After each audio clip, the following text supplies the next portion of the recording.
지난주까지 우리가 요한복음의 말씀을 들어왔고요. 이번 주부터 우리가 사도행전의 말씀을 듣도록 하겠습니다. 이 사도행전의 책 내용은 말 그대로 사도들이 예수님의 거룩한 명령에 따라서 어떻게 땅끝까지 주님의 거룩한 복음을 증거했는가, 그 증거된 과정들을 우리에게 소개해 주고 있습니다. 우리가 지난 요한복음을 생각해 본다면은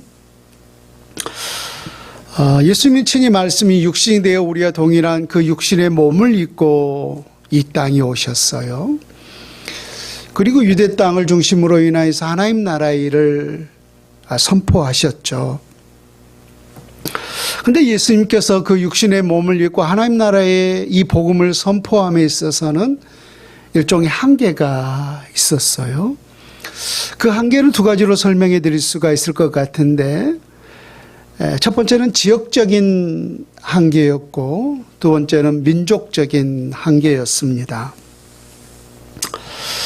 마태복음 15장에 보면은 예수님께서 한 가나안 여인을 만나주는 사건이 기록되어 있는데요. 이 여인이 예수님을 찾아온 이유는 바로 자신의 딸 때문이었어요. 이 딸이 흉악한 귀신에 들려서 불에도 넘어지고 또 물에도 넘어지면서 정상적인 삶을 살 수가 없었던 것이죠. 그런 차에 예수님에 대한 놀라운 복음의 소식을 들었어요. 예수님이 흉악한 귀신을 쫓아낸다는 놀라운 능력 있는 분이라고 하는 이 소식을 들었던 거죠. 그래서 그러한 소식을 듣고 예수님을 찾아와서 이렇게 간청하죠. 주 다윗의 자손이여 나를 불쌍히 여기소서, 내 딸의 흉악하게 귀신 들렸나이다 라고 말입니다. 물론 나중에는 우리 주님께서 그 여인을 불쌍히 여기셔서 그 흉악하게 귀신 들린 그 딸을 치료해 주는 그런 놀라운 역사를 일으켰습니다마는, 그렇게 요청하는 그 가나안 여인을 향해서 예수님이 이렇게 답변을 하셨어요. 예수께서 대답하여 이르시되 나는 이스라엘 집에 잃어버린 양 외에는 다른 데로 보내심을 받지 아니하였느니라. 지금 어떠한 여인이 지금 예수님께 간청했다라고 했어요? 가나안 여인이라고 했어요. 가나안 땅의 여인. 만약에 유대 백성의 여인이 예수님께 간청했다면은 두 말 않고 어쩌면은 우리 주님께서 그 여인의 소원을 들어주셨을 거예요. 근데 지금 가나안 땅의 여인이 예수님께 와서서 간청을 했던 거예요. 그래서 그 여인에게 하시는 말씀이 나는 이스라엘 집에 잃어버린 양 외에는 다른 데로 보내심을 받지 아니하였노라. 그렇다면 다른 데로 보내심을 받지 아니하였느니라. 우리 주님께서 말씀하셨다면 우리 주님께서 보내심을 받은 그 지역적인 장소가 어디였다는 거예요? 이스라엘 땅, 곧 유대 땅이었다라고 하는 거예요. 예수님이 그 공생의 사역도의 이름을 한번 생각해 보세요. 처음 예수님께서 그 사역의 중심은 제자들을 부르셨던 그 갈릴리 땅 아니었습니까? 그래서 그 갈릴리를 중심으로 예수님 주로 사역하셨고, 마지막에는 저 예루살렘에 올라가셔서 최종적으로 십자가를 지기까지 예수님의 공생의 사역의 그 사역 범위의 지역적인 한계 역시 이스라엘 땅, 곧 유대 땅이었다라고 하는 사실을 보게 돼요. 예수님 자신이 하신 말씀대로 내가 이스라엘에 잃어버린 양 외에는 다른 데로 보내심을 받지 아니하였노라. 우리 예수님이 이 땅에 보내심을 받은 자라고 말씀하지 않았습니까? 그런데 어디에 보내심을 받았다는 거예요? 유대 땅에만 보내심을 받은 자였다라고 하는 거예요. 그래서 예수님의 그 사역의 한계는 바로 유대 땅이었다라고 하는 사실을 알 수가 있어요. 물론 두 번째도 같은 맥락이긴 합니다만은, 첫 번째가 예수님께서 이 땅에 오셔서 사역했던 그 한계점이 지역적인 한계, 즉 유대 땅이었다라고 한다면, 두 번째는 민족적인 한계가 있었어요. 그 민족적인 한계는 어디예요? 이스라엘 땅에 국한되어 오셨다는 거예요. 이스라엘 백성들을 위해서만. 물론 우리 주님께서 궁극적으로 하나님 나라가 전파되기를 원하셨던 궁극적인 목적은 우주였던 거죠. 전 우주적으로. 이스라엘뿐만 아니라 저 가나안 땅의 여인들도, 저 사마리아 땅도, 저 로마의 땅도. 그래서 우리 주님께서 온 천하에 다니며 만민에게 복음을 전파하라라고 말씀하셨어요. 온 천하 각국에 다니면서 너희는 만민에게 복음을 증거하라라고 말씀하셨어요. 그럼에도 불구하고 우리 예수님께서 그 우리와 동일한 이 육신의 몸을 입고 오셔서 하셨던 그 사역의 한계는 바로 이스라엘 백성들 뿐이었다는 거예요. 이스라엘 백성들. 다시금 정리해 볼까요? 우리 주님 분명히 온 천하 만민에게 복음을 증거하라 라고 하셔서 온 우주에 하나님 나라가 충만하기를 소망하셨어요. 그럼에도 불구하고 우리와 동일한 그 육신의 몸을 입고 이 땅에 오셔서 사역하셨을 때는 사역에 분명한 한계점이 있었다는 거예요. 어디에? 이스라엘 땅에만, 유대 땅에만. 그래서 민족적인 한계, 또 지역적인 한계가 분명히 있었던 사실을 보게 됩니다. 그렇다면 우리 주님께서 너희는 온 천하에 다니며 만민에게 복음을 증거하라 라고 말씀하셨잖아요.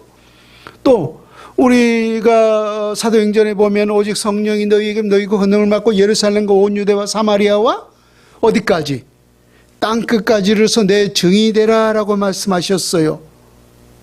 그 다음에 그 땅끝까지 예수 그리스도의 그 거룩한 복음에 증인된 그 삶을, 그 사역은 누구에게 의탁하셨던 거예요? 우리 예수님께서 12 제자들에게. 사도가 부르심을, 보내심을 받은 자라고 하지 않았습니까? 그래서 우리 주님께서 온 우주의 하나님 나라의 복음이 증거되기를 원하셨지만은, 그러므로 예수님께서 육신을 믿고 오셨을 때는 분명히 유대 땅에 이스라엘 백성들에게만 그 복음의 한계가 있었어요. 그리고 이제 나아가서 저 예루살렘과 온 유대와 사마리아와 땅끝까지 이르러서 주 예수 그리스도의 거룩한 복음을 증거함에 있어서 누구를 사용하셨는가라고 하면은 이제 예수 그리스도의 거룩한 복음을 대행하여 이어갈 자, 즉 사도들을 통하여서 하나님의 거룩한 복음이 증거되었던 사실을 보게 됩니다. 그래서 이제 사도행전을 보게 되면은 사도들이 예수님의 그 거룩한 복음의 명령을 이어받아서, 예수님께서 주신 그 바톤을 이어받아서, 예수님은 민족적인 한계, 지역적인 한계가 있었지만은 이제 사도들을 통하여서 그 민족을 초월하고 지역을 초월해서 땅끝까지 하나님의 거룩한 복음을 증거했던 거예요.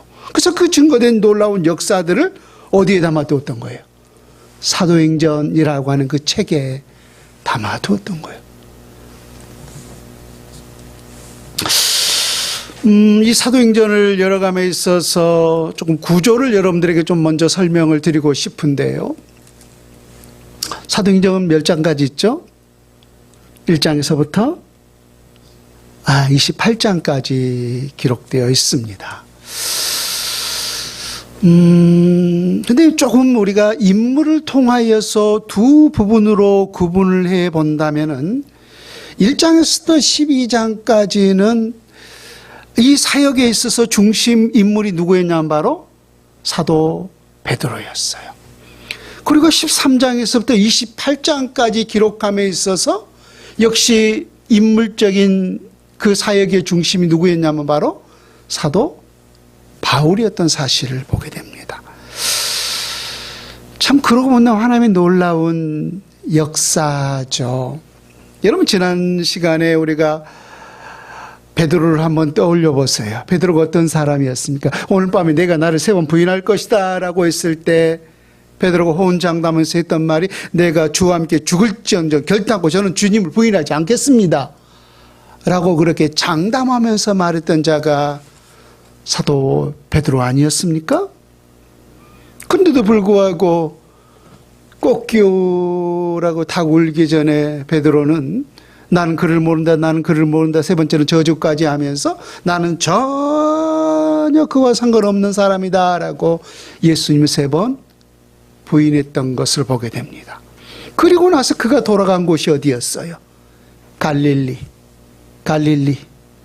땅. 그 갈릴리 바다에 돌아가서 나는 이제 물고기 잡으러 가노라라고 했더니 함께 있던 또 다른 7명의 제자들이 그럼 우리도 물고기 잡으러 가노라라고 하면서 갈릴리 그 바닷가에서 물고기를 잡는 어부로 다시금 돌아가 버리지 않았습니까?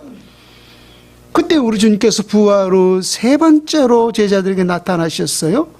그리고 특별히 베드로에게 이렇게 물으셨죠. 요한의 아들 시몬아, 내가 나를 사랑하느냐? 그리고 두 번째 똑같은 질문을 하셨고 세 번째도 똑같은 질문을 했어요. 그러나 베드로는 두 번째 답은 거침없이 내가 주님을 사랑하는 줄 주님께서 아시나이다라고 했지만 세 번째는 마음에 근심하여 이르되라고 했어요. 그 근심했던 이유가 뭐예요? 과거 예수님을 세 번이나 부인했던 자신의 그 부끄러움이 드러났기 때문이었던 거죠. 그래서 마음에 근심하여 이르되 한참을 고민하다가 그럼에도 내가 주님을 사랑하는 줄 주께서 아시나이다라고 했어요. 그렇다면 우리 주님께서 베드로에게 요한의 아들 시몬아, 내가 나를 사랑하느냐라고 세 번이나 반복해서 묻는 이유가 어디에 있다라고 했습니까? 어떻게 내가 나에게 그럴 수가 있느냐라고 하는 책망조였습니까? 아니면 그런 아픔과 상처 속에 있는 그 베드로를 다시금 회복하는 것이 예수님의 궁극적인 목적이었습니까? 후자였어요. 또 두 번째, 요한의 아들 시몬아, 내가 나를 사랑하느냐라고 하는, 그렇게 사랑하느냐라고 하는 묻는 이유가 있었어요? 우리 예수님께서 온 천하 만민에게 복음을 증거하기 위해서 우리가 동일한 이 육신의 몸을 입고 이 땅에 오신 이유가 뭐였어요? 궁극적인 이유, 근원, 능력, 사랑 아니었습니까? 하나님이 세상을 이처럼 사랑하사라고 말입니다. 그래서 주의 사도들도, 베드로를 비롯한 주의 사도들도 땅끝까지에서 예수 그리스도의 거룩한 복음을 증거함에 있어서 그들에게 가장 필요한 능력이 뭐라고 했어요? 하나님의 사랑이 필요했던 거죠. 하나님의 사랑이. 그래서 요한의 아들 시몬아, 내가 나를 사랑하느냐라고 물었을 때 내가 주님을 사랑하는 줄 주께서 아시나이다라는 그 답변에 우리 주님이 내 양을 먹이라, 내 양을 치라, 내 어린 양을 맡기라. 주님을 사랑하는 그 고백 속에서 우리 예수님을 사랑하는 양 무리들을 베드로에게 맡겨주셨던 것을 보게 돼요. 만약에 어떻게 내가 나에게 그럴 수가 있느냐라고 하면서 그 베드로를 그냥 실패자로 취급하고 우리 주님이 그를 회복하지 않았더라면 어쩌면 여전히 베드로는 물고기를 잡는 어부로서 그렇게 생을 마쳤을지 몰라요.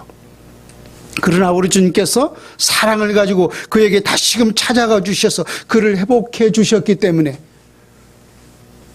우리가 나중에 보겠지만은 여러분 사도행전 2장 3장에서 시작되는 베드로의 그 강력한 설교를 보게 되면은 참 감탄하지 아니할 수가 없어요. 원수들까지도 저 사람은 저 갈릴리 바닷가에서 물고기 잡는 어부가 아니었느냐, 그런데 어떻게 저렇게 탁월한 능력의 설교를 할 수가 있느냐라고 하면서 심지어 유대 그 종교 지도자를 또 베드로가 설교하는 그 내용을 보고 탐복하는 모습을 보이지 않습니까? 누가 그렇게 베드로를 사용하셨습니까? 예수님이, 우리 예수님께서 그를 회복하여서 놀라운 능력의 주인공으로 사용하여 주셨는 줄로 믿습니다. 그래서 그렇게 회복된 베드로가 사도행전 1장에서부터 12장까지 새로운 그 복음의 역사의 주인공으로서 놀라운 사명을 감당할 수 있었는 줄로 믿습니다. 그런가 하면 13장에서 28장까지의 그 역사의 복음의 주인공은 바로 사도 바울이라고 했어요. 바울도 베드로 못지않죠. 어찌 보면 바울은 베드로보다 더 악한 자라고도 볼 수가 있어요. 사도행전의 9장인가요? 그가 예수 그리스도를 어떻게 만났는가라고 하는 자기 신앙의 고백을 하고 있잖아요. 다메섹 도상에서 예수 그리스도의 거룩한 복음을 증거하는 자들을 잡아서 가두고 죽이기 위해서 대제사장이 합법적인 공문을 받아서 그렇게 가고 있었어요. 그때 우리 하나님께서 한 줄기 빛으로 바울에게 나타나셨죠. 사울아 사울아 주여 누시니까 나는 내가 핍박하는 예수니라. 나는 내가 핍박하는 예수니라라고 하면서 우리 예수님께서 강권적으로 사도 바울을 만나 주셨어요. 그리하여 사도행전 13장에서 안디옥 교회에서 최초로 바나바와 바울을 선교사로 이방인을 위해서 이제 파송하지 않습니까? 그리고 13장부터 바울의 제1차 전도여행, 제2차 전도여행, 제3차 전도여행, 그리고 제4차 전도여행을 통하여서 사도행전 28장으로 끝을 맺고 있는 것을 보게 돼요. 바울은 어디엔가 이렇게 고백했어요. 주 예수 그리스도의 복음을 위해서 나의 생명은 조금도 귀한 것으로 여기지 아니하노라 라고 말입니다. 여러분 나중에 우리가 보겠지만 사도행전 20 거의 한 7, 8장 그 정도 되면은 바울이 이제 죄수의 신분으로 로마에 끌려가지 않습니까? 그때 어느 한 총독이 바울을 향해서 그런 고백을 해요. 저 사람이 항소하지 아니하였더라면은, 로마에 항소하지 아니하였더라면 그가 살 수 있었을 것을이라고 말입니다. 바울이 그런 사실을 몰랐을까요? 아니에요. 바울은 타고난 철학자였고 타고난 신학자였어요. 능력 있는 사람이었어요. 그런데도 불구하고 항소하여서 로마에까지 간 이유가 뭐였어요? 내가 저 로마에도 가야 하리라, 저 로마에도 가야 하리라 라고 한 이유가 뭐예요? 내가 살고 죽는 것이 바울에게 목적이 아니었어요. 그 당시 세계의 중심, 세계의 패권을 쥐고 있었던 저 로마 사람들에게도 주님의 거룩한 복음을 증거하기 위하여서, 그렇게 해야만 이 로마에 갈 수가 있었기 때문에 죄수의 신분으로, 그래서 그 총독들에게 심판을 받으면서 주 예수의 복음을 증거하면서 그렇게 마지막 생을 불살랐던 것을 보게 됩니다. 그래서 사도 바울을 통하여서 이제 그 당시 세계의 중심이라고 했는 로마에까지 하나님의 거룩한 복음이 증거되었던 사실을 보게 됩니다. 그러면 또 하나 우리가 생각해 볼 수 있는 것은, 우리 주님은 예루살렘과 온 유대와 사마리아와 땅끝까지 이르러서 주 예수의 복음을 증거하라라고 말씀했어요. 그리고 우리가 아까 보면은 12장 그 정도까지는 사도 베드로를 통해서 복음이 증거되었고, 13장부터 28장까지는 이제 그 당시에 소아시아, 유럽, 또 세계의 패권을 쥐고 있던 세계 중심이었던 그 로마에까지 사도 바울을 통하여서 주님의 거룩한 복음이 증거되었어요. 그러면은 아직 증거되지 않는 또 다른 분명한 땅끝이 있었던 거죠. 로마에서 바울을 통해서 하나님의 거룩한 복음이 끝났기 때문에 말입니다. 그렇다면 그 로마에서부터 아직까지 하나님의 거룩한 복음이 증거되지 않는 말 그대로 땅끝까지 이르러서 하나님의 거룩한 복음의 증인은 누구에게 위탁하셨는가라고 하는 거예요. 다시금 정리해 볼까요? 분명히 예수님은 유대 땅에 오셨어요. 그리고 유대 백성들에게 증거했어요. 그리고 우리 주님은 제자들을 통하여서 예루살렘과 온 유대와 사마리아까지 그 당시에 땅끝까지 하나님의 복음을 증거하라고 했지만은 결국은 그 당시 세계 중심인 로마에서 주님의 거룩한 복음이 끝났어요. 그러면 그 로마에서부터 시작하여서 말 그대로 대한민국, 중국, 저 일본, 이 온 땅끝까지 하나님의 거룩한 복음을 증거할 사명을 누구에게 허락하셨는가라고 하는 거예요.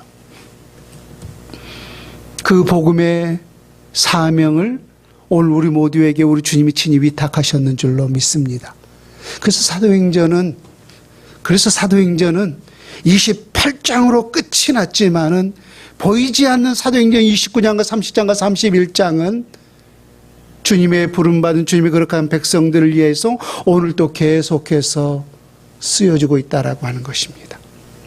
1장부터 12장까지 사도 베드로를 통하여서 사도행전이 쓰여졌고 주인공으로 사용되었고, 13장에서 28장까지 사도 바울을 중심으로 주님의 거룩한 복음이 쓰여졌듯이 계속되는 사도행전 29장, 30장, 31장에는 바로 저와 여러분들이 그 복음의 주인공으로 계속해서 쓰여질 수 있기를 주 예수님의 이름으로 축원을 드립니다.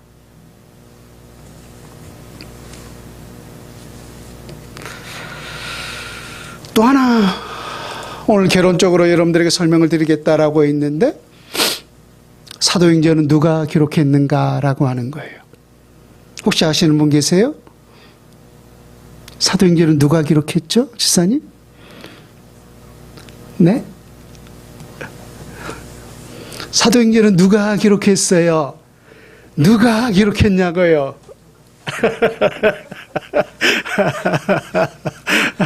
그래서 늘 우리는 질문에 답이 있다라고 말을 하죠. 사도행전은 누가 기록했는가라고 물었을 때 우리는 의사 누가라고 하는 사실을 잘 알고 있습니다. 사도행전은 누가 기록했는가라고 하는 질문에 우리 사님께서 누가라고 답을 해 주셨는데, 더 한번 질문을 할게요. 왜 누가가 기록했다라고 답을 하셨습니까? 라고 물으신다면 자, 우리 사도행전 1장 1절에서 3절 말씀을 한번 볼까요? 누구여 하고 있죠? 데오빌로요. 데오빌로요. 내가 먼저 쓴 글에는 그러면 데오빌로에게 또 먼저 쓴 글이 분명히 있었네요. 예. 먼저 쓴 글에는 무릇 예수께서 행하시며 가르치기를 시작하신부터 그가 택하신 사도들에게 성령으로 명하시고 승천하신 날까지의 일을 기록하였노라. 그가 고난받으신 후에 또한 그들에게 확신한 많은 증거로 친히 살아계심을 나타내사 40일 동안 그들에게 보이시며 하나님 나라의 일을 말씀하시니라. 여러분, 사복음서가 뭐죠?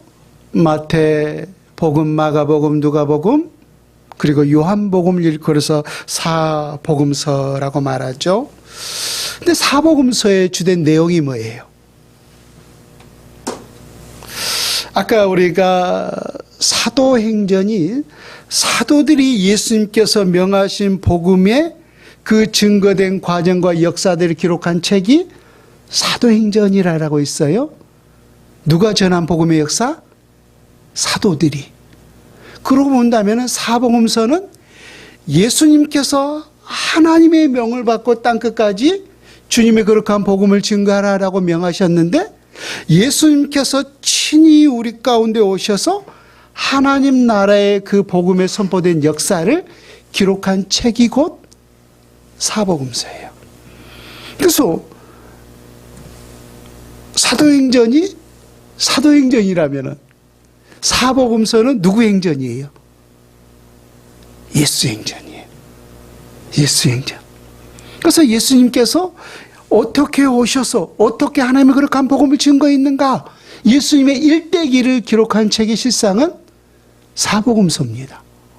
우리가 조금 한번 리마인드 해볼까요? 우리 예수님 어디 땅에 태어나셨어요? 유대 땅? 베들레헴에 태어나셨어요. 왕이 나셨도다라고 하는 그 이야기를 들었을 때 헤롯이 예수를 죽이려고 했죠. 그래서 저 애굽으로 피신하였다가 어디로 돌아왔어요?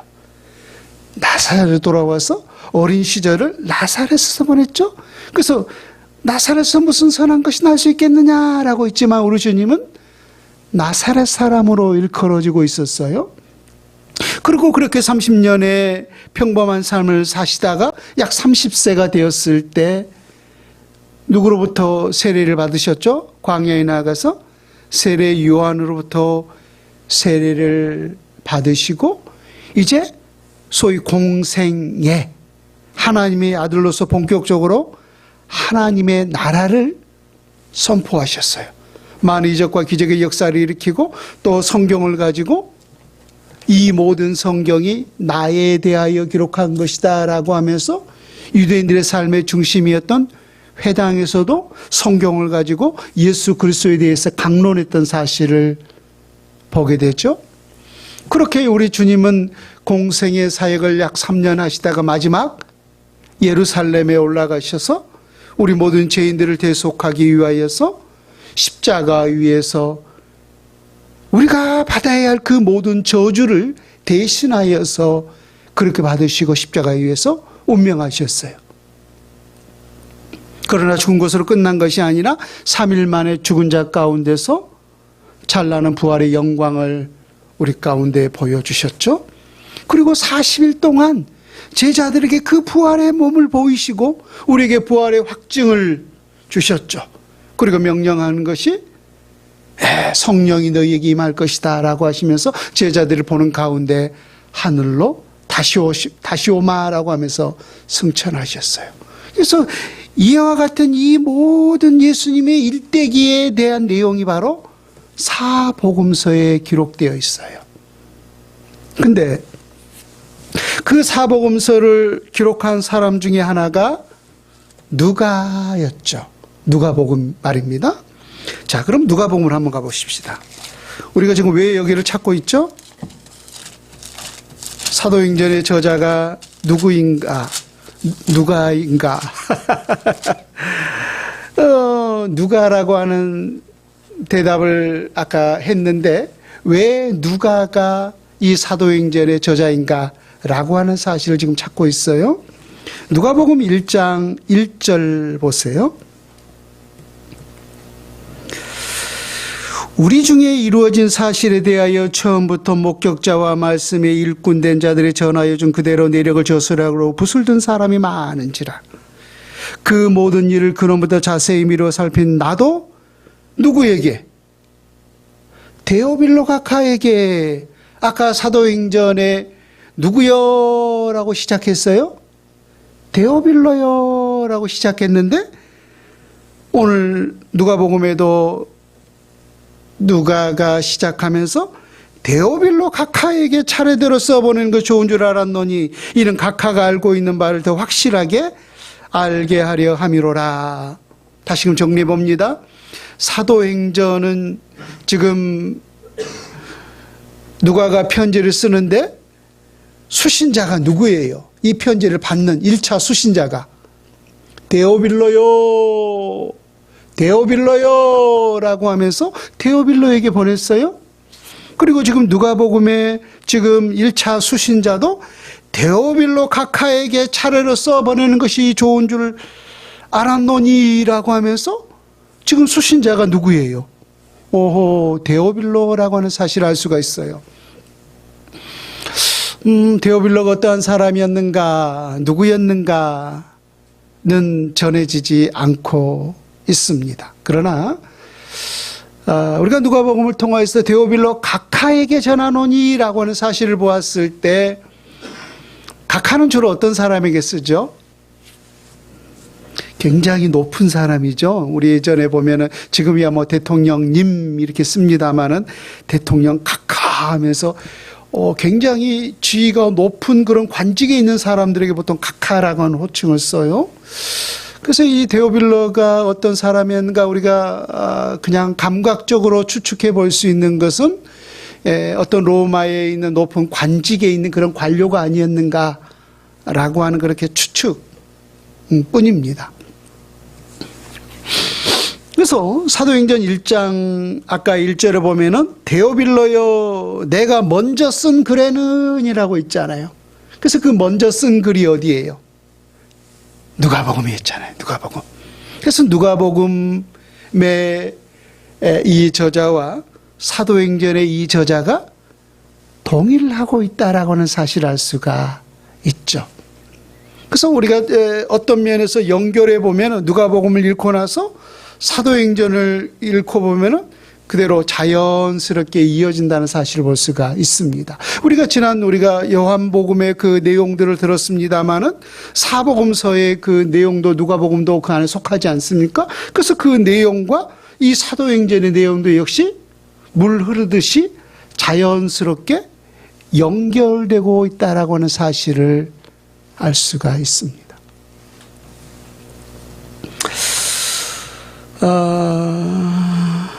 그러므로 지금 사도행전의 저자가 누구라고요? 누가 기록했다고요? 데오빌로요 내가 먼저 쓴 글에는 이라고 하는 사실을 보았을 때 누가복음과 사도행전의 저자는 동일하고 있다라고 하는 사실을 알 수가 있습니다. 세 번째 사도행전을 시작하는 점에 있어서 말씀드리고 싶은 것은 이 사도행전에 있어서 복음의 주체가 누구인가라고 하는 거예요. 아까 누가 이 사도행전을 통하여서 이 복음의 주인공으로 등장했다라고 했어요? 1장에서부터 12장까지는 사도 베드로가 주인공으로 등장하고 있고 사도행전 13장에서부터는 28장까지는 사도 바울이 주인공으로 등장하고 있다라고 했어요. 그렇다면 이 복음을 증거했었던 이 복음의 주체가 베드로였는가 바울이었는가 아니면 또 다른 누가 있었는가라고 하는 거예요. 오늘 본문 4절과 5절 볼까요? 사도행전으로 다시금 돌아와서 사도행전 1장 4절과 5절 말씀 보세요.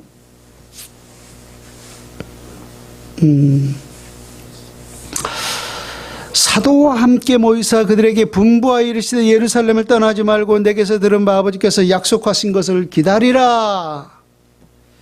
요한은 물로 세례를 베풀었으나 너희는 몇 날에 못되어 성령으로 세례를 받으리라 하셨느니라. 지난 요한복음을 또 한번 돌이켜볼까요? 베드로를 비롯한 7명의 제자들, 베드로가 선창했죠. 나는 이제 물고기 잡으러 가노라 라고 했더니 함께 있던 또 다른 제자들이 그럼 우리도 따라가자 라고 하면서 그들의 고향이었던 갈릴리 바닷가에서 물고기를 잡고 있었어요. 그날따라 밤새워 수고했지만은 한 마리도 잡지를 못했던 거죠. 그때 우리 주님께서 나타나셔서 베드로를 비롯한 제자들에게 이렇게 명하셨어요. 배 오른편에 그물을 던지라 라고 말입니다. 배 오른편에 그물을 던지라. 그들은 말씀에 순종하여 배 오른편에 그물을 던졌더니 숫자까지 나오고 있죠.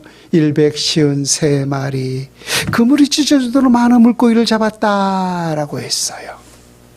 그런데 또 이렇게 생각해 보면은 이러한 역사가 처음이 아니었던 거죠. 3년 전에 처음 우리 주님께서 너희는 나를 따르라 라고 했을 때 그때도 갈릴리 바닷가에서 우리 주님 제자들에게 나타나셨어요. 그날따라 역시 밤새워 수고를 했지만 물고기를 한 마리도 잡지 못했을 때 깊은 데로 그물을 내려라 라고 했고 그들의 말씀에 순종하여 깊은 데로 그물을 내렸더니 그물이 찢어지도록 많은 물고기를 잡을 수 있었다라고 했어요. 그 장면 오버랩되는 거죠. 옛날에 그 사건을. 그러면서 그들이 떠올렸던 것이 뭐예요? 무슨 말씀이 떠올랐어요? 물고기를 잡고 있던 그 베드로에게 처음에 주셨던 그 말씀, 너희는 이제부터 사람을 낚는 어부가 되게 할 것이다 라고 말씀하셨어요. 그래서 다시금 그 사건을 떠올리면서 아하, 나는 물고기를 잡는 어부가 아니라 사람을 낚는 어부, 영혼을 낚는 어부, 영혼을 세우는 어부로 부름받았다는 사실을 그들은 그 사명을 다시금 떠올렸을 거예요. 우리가 그런 상황을 생각해 본다면은 지금 베드로를 비롯한 모든 제자들 그 복음에 충만하지 않았겠습니까? 우리가 누가복음 같은 데 보면은 제자들이 예수님의 그 부활의 예수를 만나서 그들이 하나님의 거룩한 말씀을 들었을 때 마음이 뜨거워졌다라고 말씀하지 않았습니까? 그럼 다음 예수님이 그 거룩한 명령에 따라서 그들 안에 어떠한 각오, 어떤 마음이 충만했겠어요. 예수님께서 내게 주신 예수 그리스도의 이 놀라운 복음을 내가 땅끝까지 증거해야 되겠다라고 하는 그런 뜨거운 열정들 그들 안에 충만했었던 거예요. 또 그들은 과거에 죽음에 대한 두려움이 있었지만 예수님께서 부활에 대한 산소망 놀라운 능력을 우리 가운데 주셨잖아요. 그래서 죽음조차도 이겨낼 수 있는 그 부활의 역사가 그들 안에 있다라고 하는 사실을 예수님의 그 부활을 통해서 그들은 확신했어요. 그래서 그들에게는 어쩌면은 마치 100m를 그 선상에 출발하여서 모든 준비를 다 마치고 여기 땅 하면 달려갈 수 있는 그 준비를 그들은 다 마치고 있었던 그런 선수와도 같았단 말입니다. 근데 우리 주님께서 그렇게 뜨거움과 열정 속에 있는 제자들에게 하실 말씀이 뭐예요? 기다리라는 거예요. 기다리라. 너희들은 예루살렘을 떠나지 말고 내 아버지께서 약속하신 것을 기다리라라고 말씀하셨어요. 내 아버지께서 약속하신 것이 뭐였어요? 사도행전 2장에 보면은 각 사람이 불의 여같이 갈라지는 성령이 충만한 역사였던 거죠. 왜 그들이 모든 준비가 다 끝나고 그렇게 다른 박질, 복음의 다른 박질을 하려고 있는 그 선상에서 우리 예수님이 너희들을 예루살렘 떠나지 말고 기다리라 라고 말씀하셨을까요? 그 복음의 전달의 주체는 누구였기 때문에? 성령이었기 때문에 말입니다. 성령이었기 때문에. 베드로가 아무리 탁월한 능력이 있었고 바울이 아무리 탁월한 능력이 있어도 바울을 통하여서 베드로를 통하여서 베드로에게 바울에게 능력이 있어서 복음이 증거된 게 아니라 바울을 도구 삼고 베드로를 도구 삼아서 성령께서 그들을 통하여서 이 놀라운 복음의 역사를 이루기 때문에 말입니다. 그래서 복음의 주체는 사람이 아니라 성령이었던 거예요. 성령이었던 거. 우리 성경 한 군데를 한번 찾아볼까요? 사도행전 16장으로 가보세요.